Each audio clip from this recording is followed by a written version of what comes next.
Hi hello வணக்கம் friends. இன்றைக்கி நம்ம டிஎன் மீடியா ஐடி சேனலில் என்ன வீடியோ பார்க்க போகிறோம் அப்படின்னு பார்த்தீங்கன்னு வச்சுக்கோங்களேன். தாவேகா கட்சி பார்த்தீங்கன்னா இப்போ தான் அரசவையில் உட்காந்து ஒரு 2 வாரங்களாக ஆட்சி செஞ்சிகிட்டு இருக்காங்க. இப்போ அவங்களுடைய ஆட்சி போய்கிட்டு இருக்கு. ஒரு சில மைனஸ்கள் இருந்தாலும் வந்தோட்டியே பல அதிரடி திட்டங்கள், பல அதிரடி நடவடிக்கைகள் எடுத்து மக்கள் மனசில் ஓரளவுக்கு ஒரு நல்ல பேரோடு தான் ஆட்சி செஞ்சுக்கிட்டு இருக்காங்க. ஆனால் அதை தடுக்கிறதுக்கு என்னென்னலாம் பண்ணணுமோ எல்லா வேலையும் பண்ணிகிட்டு இருக்காங்க எதிர்கட்சிகள். முக்கியமாக என்ன சொல்கிறாங்க அப்படின்னு பார்த்தோன்னு வச்சுக்கோங்களேன். இப்போ ரீசெண்டாக இந்த 2-3 நாட்களாக பயங்கரமாக ஒரு விஷயம் சொல்லிகிட்டு இருக்காங்க. அதாவது ஆய்வு நடத்தக்கூடிய இடங்களில் இல்லை போகக்கூடிய இடங்களில் இவங்க என்ன பண்ணிகிட்டு இருக்காங்கன்னா, வீடியோ எடுத்து ரீல்ஸ் எடுத்துக்கிட்டு இருக்கிறாங்க. இவங்க ரீல்ஸ் எடுக்கிறதுலே தான் இவங்களுடைய கவனம் இருக்கே தவிர மக்களுடைய குறைகளை கேட்கறதுலையும் மக்களுடைய விஷயங்களில் அக்கறை இல்லை அப்படிங்கிற மாதிரி என்ன பண்ணுறாங்கன்னா போர்ட்ரேட் பண்ணிகிட்டு இருக்காங்க.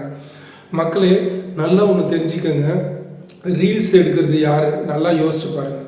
இவங்க ரீல்ஸை எடுக்கிறாங்க, போகிறாங்க, போய் விஷயங்களை எடுத்து பண்ணிக்கிட்டு இருக்கிறாங்க. அப்போ என்ன பண்ணுறாங்கன்னா, கூட இருக்கக்கூடியவங்க பத்திரிகையாளர் இவங்கெல்லாம் என்ன பண்ணுறாங்கன்னா வீடியோ எடுத்துகிட்டு இருக்காங்க. அதே டைமில் அவங்களும் அந்த அமைச்சராக இருக்கட்டும் இல்லை அந்த எம்எல்ஏ அந்த கட்சியில் இருக்கிறவங்க என்ன பண்ணுறாங்கன்னா, அவங்கவுங்க இப்போ எல்லாமே சோஷியல் மீடியா யூஸ் பண்ணுறதுனால எல்லாருமே என்ன பண்ணுறாங்கன்னா வீடியோ எடுக்கிறது ஒரு யூஸ்ஃபுல்லான ஒரு விஷயமா பண்ணிகிட்டு இருக்காங்க. ஸோ அதை எடுத்து அவங்க எடிட் பண்ணி அவங்களுடைய சேனல்லையோ இல்லை அவங்க சோஷியல் மீடியாலேயோ அப்லோட் பண்ணி போட்டுக்கிட்டு இருக்காங்க. ஸோ இது என்ன பண்ணிகிட்டு இருக்காங்கன்னா, இவங்களே ஆல் ரெடி பண்ணி இவங்களே எடுத்து போட்டுக்கிட்டு இருக்காங்க அப்படின்ற மாதிரி சொல்லிகிட்டு இருக்கிறாங்க. ஆனால் இவங்களுடைய நடவடிக்கைகளை பார்த்து பயந்து போயிருக்கிறாங்க எதிர்கட்சிகள். ஏன் அப்படின்னா, நாளைக்கு நம்மளுக்கு ஒரு பெரிய ஆப்பு வந்துடுமோ, இவங்க நோன்றதெல்லாம் பார்த்தா நம்ம இதிலையாவது போய் சிக்கிடுவோமோ அப்படிங்கிறது தான் இவங்களுக்கு இப்போ அதிகமான எண்ண ஓட்டங்கள் அதிகமாக இருந்துக்கிட்டு இருக்குது. குறிப்பாக சொல்ல போகணும்னு வச்சுக்கோங்களேன், போன கவர்மெண்ட் பார்த்துன்னு வச்சுக்கோங்களேன், ஒவ்வொரு திட்டத்துக்கும் திட்டம் செய்கிறாங்களோ இல்லையோ ஆனால் டெய்லியும் காலையில் ஆனால் ஒரு ஃபோட்டோ ஷூட் இருக்கும். அடுத்து பார்த்திங்கன்னா வீடியோ கவரேஜ் இருக்கும். அடுத்து ஒரு ஃபிலிம் ஒரு எடிட்டிங் இருக்கும். ஒரு ஒரு ஒரு ஆட் ஷூட்டே நடந்துக்கிட்டு இருக்கும். எப்படி விளம்பரம் கொடுக்கறது, எப்படி பண்ணுறது. ஆக மொத்தத்தில் ஒரு திட்டத்தை அமல்படுத்துறதுக்கு முன்னாடி 10 ஆட் ஷூட் நடந்துடும்.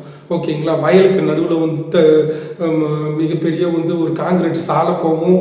அடுத்து பார்த்தா ரோட்டில் சைக்கிள் ஓட்டுவார், அங்கே டாட்டா காட்டுவார், இங்கே டாட்டா காட்டுவார். என்னென்னமோ ஒரு ஆட் ஷூட்லாம் அங்கெல்லாம் நடக்கும் அந்த 5 வருஷத்தில். ஓகேங்களா. திடீர்னு ரைடு வரும்போது பார்த்தோன்னா அதுக்கு முன்னாடி ரோடு ஃபுல்லாக குண்டும் குழியுமாக இருக்கும். ஆனால் அவங்க வரும்போது மட்டும் பார்த்தோன்னா அப்படியே புது சாலையாட்டம் இருக்கும். எல்லாம் பயங்கரமாக நடந்துகிட்டு இருக்கும். அவங்க வரும்போது ஆட் ஷூட் இருக்கும். ஆனால் இவங்க அதிரடியாக இவங்களுடைய நடவடிக்கை எடுக்கும்போது வேறு யாராவது மக்களோ இல்லாட்டி தொண்டர்களோ இல்லை அவங்க கட்சியில் உள்ள நிர்வாகிகளோ ஒரு வீடியோ எடுத்துட்டால் உடனே பாருங்கள் ரீல்ஸ் போட ஆரம்பிச்சிட்டாங்க, ரீல்ஸ் அமைச்சர் அப்படின்னு சொல்லி விஷயத்த சொல்கிறாங்க. இது எந்த விதத்தில் நியாயம்? நீங்களே பதில் சொல்லுங்கள் மக்களே. இது நியாயமா? கொஞ்சம் அவங்கள ஆட்சி செய்ய விடுங்க. இவர் எதிர்கட்சி தலைவர் என்ன சொன்னார் ஆரம்பத்தில், 6 மாதம் நாங்கள் அமைதியாக தான் இருப்போம், நாங்கள் எந்த விமர்சனமும் வைக்க மாட்டோம், 6 மாதத்துக்கு அப்புறம் தான் நாங்கள் எங்களுடைய விமர்சனத்தை நாங்கள் வைக்க போகிறோம் அப்படின்னு சொன்னார். ஆனால் இப்போ எங்களால் எதுக்குமே பொறுத்திருக்க முடியாது, நாங்கள் கேட்கறது எங்களுடைய உரிமை அப்படிங்கிறாரு. அப்படி ஒரு பயம் வர ஆரம்பிச்சிருச்சு. ஏன் அப்படின்னா, 6 மாதம் அமைதியாக இருந்துட்டா மக்கள் எதிர்கட்சி டிஎம்கே ஏடிஎம்கேங்கிற ஒரு கட்சி இருக்குங்கிறதையே மறந்து போயிடுவாங்க. அந்த அளவுக்கு ஆகி போயிடுமோ அப்படிங்கிற ஒரு பயத்தில் நாளுக்கு நாள் ஏதாவது ஒன்று போடணுங்கிறதுக்காக அவங்க என்ன பண்ணிக்கிட்டு இருக்காங்கன்னா, ஏதோ ஒரு விஷயத்தை எடுத்து பேசிக்கிட்டு இருக்காங்க. ஆனால் தாவேகா அவங்களுடைய வேலையை சிறப்பாக சிறப்புமாக பண்ணிக்கிட்டு இருக்கு.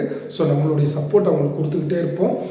பட் அவங்க ஏதாவது குறைகள் இருந்ததுன்னா கண்டிப்பாக அந்த குறைகளை நம்ம சுட்டி காட்டுவது நம்மளுடைய முக்கியமான ஒரு கடமையாகவும் நம்ம வச்சுக்கலாம். ஓகேங்களா. இன்னும் ஒரு வீடியோவில் நம்ம பார்ப்போம். தயவு செஞ்சு வீடியோவுக்கு சப்போர்ட் பண்ணுங்கள், சப்ஸ்கிரைப் பண்ணுங்கள், ஃபாலோ பண்ணுங்கள் ஃப்ரெண்ட்ஸ். தேங்க்யூ.